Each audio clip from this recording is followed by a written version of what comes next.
आप सबको जय मसीह की। मैं नैन्सी परमेश्वर की महिमा में आपका स्वागत करती हूँ। तो मेरे भाइयों और बहनों, आप लोग कैसे हो? मैं आपको ये बताने आई हूँ कि मेरी जो कज़न है वो प्रभु का वचन आप सबके साथ शेयर करना चाहती है। तो आप प्रभु का वचन सुनिए और प्रभु का वचन अपने जीवन में ग्रहण करिए। तो आइए हम अपनी कज़न से सुनते हैं प्रभु का वचन और अपने जीवन में ग्रहण करेंगे। तो आइए हम सुनते हैं। Praise the Lord. आप सभी को मेरा नाम सुभावना रॉबर्ट है और मैं यहाँ पे उपस्थित हूँ, इसके लिए ईश्वर का धन्यवाद। और मेरी यह प्रार्थना है ईश्वर से कि आज मैं यहाँ पे आप ईश्वर का वचन शेयर करने के लिए, ईश्वर का छोटा सा एक मैसेज है आपके साथ शेयर करने के लिए यहाँ पे आई हूँ। तो आइए हम प्रार्थना करते हैं कि जो ईश्वर का छोटा सा मैसेज है वो हमारे दिल में घर कर सके और कहीं ना कहीं वो हमारे जीवन में कुछ ना कुछ बदलाव ज़रूर लाएगा, मुझे आशा है। तो आइए हम छोटी सी प्रार्थना करते हैं, फिर हम ईश्वर का वचन पढ़ेंगे। धन्यवाद धन्यवाद धन्यवाद देते हैं ईश्वर हम आपको कि आपने मुझे इस काबिल समझा है कि आज मैं आपका वचन शेयर करने के लिए यहाँ पे मौजूद हुई हूँ। आपने मुझे इस काबिल समझा है, उसके लिए धन्यवाद। मैं प्रार्थना करती हूँ कि जो ये छोटा सा मैसेज है जो बाइबल द्वारा आज मैं प्रचार करूँगी यहाँ पे, तो कहीं ना कहीं हम सबके जीवन में कुछ परसेंट ही सही कुछ ना कुछ बदलाव ज़रूर लाएगा। मैं ये आशा करती हूँ, मांगती हूँ आपके प्यारे मीठे और मधुर नाम में। सुनिए और कबूल कीजिए परमेश्वर बाप, आमीन। हम पढ़ेंगे पहला कुरिन्थियों 6:19-20।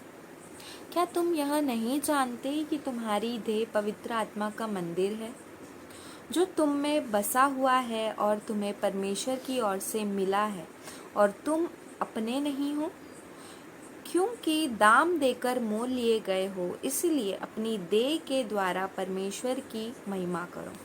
इस वचन का मतलब ये है कि जो हमारा मन है, हमारी जो देह है, वो ईश्वर का मंदिर है।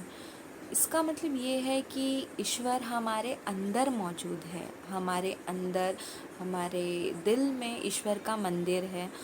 तो क्या हम चर्च को गंदा रखते हैं? उसके अंदर क्या हम कचड़ा और कीड़े और गंदगी रहती है?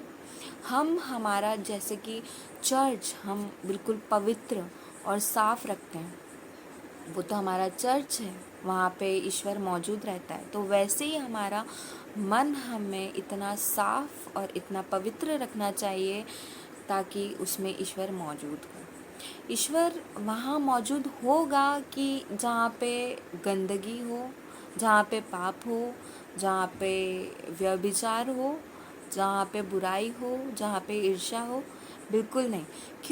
क्योंकि ईश्वर ने यहाँ पे ये लिखा है, क्योंकि दाम देकर मोल लिए गए हो, इसीलिए अपनी देह के द्वारा परमेश्वर की महिमा करो।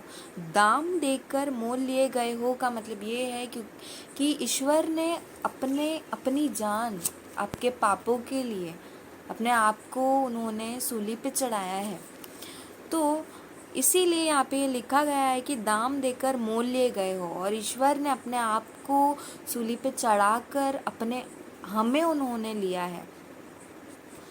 तो जो हमारे अंदर जो क्वालिटीज़ है, अगर हम अच्छा गाते हैं, अच्छा हम प्रचार कर सकते हैं, तो उससे कहीं ना कहीं अगर हम कुछ भी ईश्वर की महिमा हो सके, तो हमें यह ईश्वर को धन्यवाद देना चाहिए और हमें बोलना चाहिए कि हाँ ईश्वर, तेरी महिमा हो, और जो भी तूने हमें क्वालिटीज़ दी है इससे तेरी महिमा हो।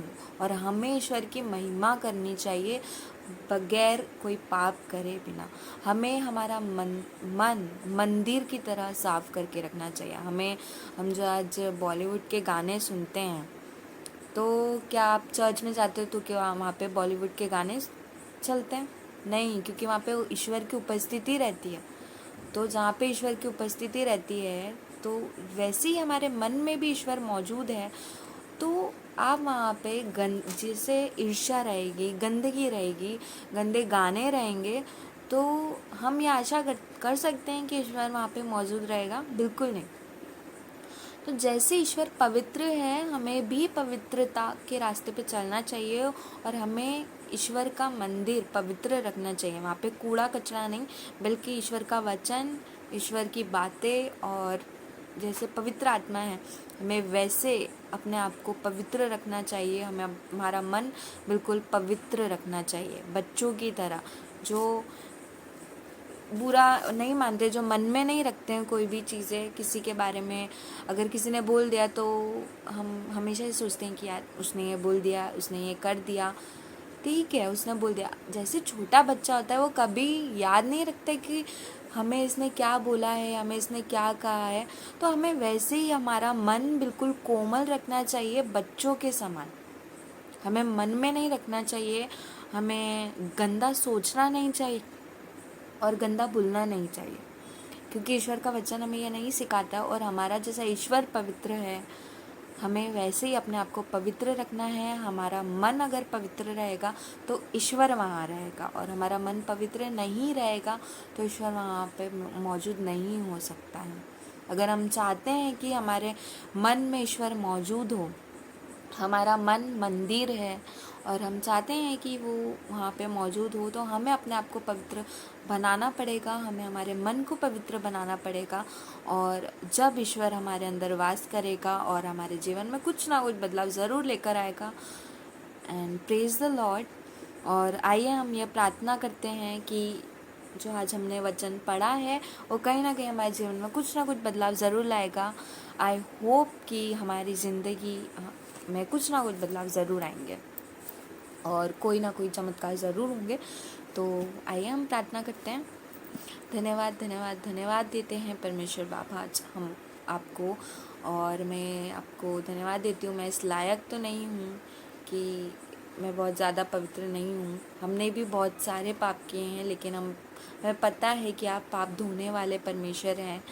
जितना आपने कहा है बाइबल में कि एक माँ अपने बच्चों को छोड़ सकती है, लेकिन मैं नहीं छोड़ सकता। तो हम यह प्रार्थना करते हैं कि आप हमें कभी ना छोड़े, आप हमारा हाथ थामे रहे, और जो वचन आज हमने आपके नाम से प्रचार किया है वो वचन हमारे दिल में घर कर सके और हमारे जीवन में कुछ ना कुछ बदलाव ज़रूर ला सके। और मैं प्रार्थना करती हूँ आज जितने भी लोग हैं दुख परेशानियों में हैं, कुछ फाइनेंशियली, कुछ मेंटली, बहुत सारे लोग एंजाइटी में हैं, डिप्रेशन में हैं, यंगस्टर्स एडिक्टेड हैं ड्रग्स से, अनेक प्रकार के नशों से, हार्ट ब्रेक से, अपने घर की सिचुएशन से। कुछ लोग नहीं बोल पाते हैं कि उन्हें क्या चाहिए क्या नहीं चाहिए, अपने मन में बहुत सारा बोझ लेके बैठे हुए हैं। मैं प्रार्थना करती हूँ उन सभी लोगों के लिए कि आप उन सबको चंगा कीजिए आपके नाम से, और आप उनकी मदद कीजिए। मैं प्रार्थना करती हूँ बहुत से बुज़ुर्ग लोग हैं जिनकी फैमिली ने उन्हें छोड़ दिया है, उनके बच्चों ने उन्हें छोड़ दिया है। आज उनके पास कोई रास्ता नहीं है कि आज वो कहाँ जाए कहाँ नहीं जाए। बहुत से लोग हैं, बहुत से बच्चे अनाथ हैं। मैं प्रार्थना करती हूँ परमेश्वर बाप आप उन सब की मदद कीजिए आपके नाम में। मैं प्रार्थना करती हूँ ईश्वर बाप आज हमारे घर में जितने भी लोग मौजूद हैं आप उन सबको आशीष दीजिए। जितने भी छोटे बच्चे हैं, बड़े हैं, बुज़ुर्ग लोग हैं, आप उन सब की सहायता मदद कीजिए। आप आपका हाथ उन पर रखिए। मैं प्रार्थना करती हूँ इस देश में जितने भी यंगस्टर्स हैं, बुज़ुर्ग हैं, बच्चे हैं, उन सब पे आप अपना हाथ रखिए। मांगती हूँ आपके प्यारे मीठे और मधुर नाम में सुनिए और कबूल कीजिए परमेश्वर। आमीन। Praise the Lord.